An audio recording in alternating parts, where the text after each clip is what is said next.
धारणी शहरात आज एक विशेष धार्मिक सोहळा थाटात पार पडला। चारधाम यात्रा पूर्ण केल्यानंतर श्रीमती निर्मलाबाई प्रेमलाल मालवीय यांच्या संकल्पनाने गंगा पूजन महोत्सवाचे आयोजन करण्यात आले होते। या सोहळ्याला शेकडो भावी भक्तांनी हजेरी लावली। चला पाहूया विशेष रिपोर्ट।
धारणी तालुक्यातील अतिदुर्गम भागातील धुलघाट रोड गावातील मूळच्या रहिवासी असलेल्या श्रीमती नीलाबाई प्रेमलाल मालवीय यांनी चारधाम यात्रा पूर्ण केल्यानंतर त्यांच्या धारणी येथील निवासस्थानी गंगापूजन महोत्सवाचा भव्य सोहळा आयोजित केला।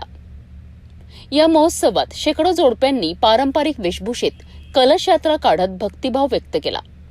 संपूर्ण पूजन महंत श्री प्रद्युम्न प्रसाद महाराज यांच्या मार्गदर्शनाखाली पार पडलेत।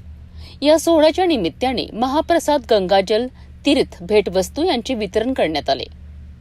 महोत्सवाच्या विशेष आकर्षणांमध्ये गौदान कार्यक्रम देखील होता, ज्यामुळे उपस्थितांमध्ये धार्मिक भावनांना उभारी मिळाली। या कार्यक्रमात पंकज प्रेमलाल मालवीय, श्वेता प्रेमलाल मालवीय, रमेशचंद्र मालवीय, सुधा रमेशचंद्र मालवीय, पंकिता ओमप्रकाश मालवीय, सुनीता संजय सूर्यवंशी आणि संपूर्ण मालवीय परिवार उपस्थित होता। गंगा पूजन महोत्सव केवळ एक धार्मिक कार्यक्रम न राहता धारणीतील सामाजिक ऐक्य आणि श्रद्धेचे प्रतीक ठरलाय। धारणी शहरात पार पडलेल्या या गंगा पूजन महोत्सवाने धार्मिकतेचा नवा अध्याय लिहिला आहे। श्रद्धा, संस्कृती आणि समाज संवेदना यांचा संगम अशा या कार्यक्रमातून बघायला मिळाला।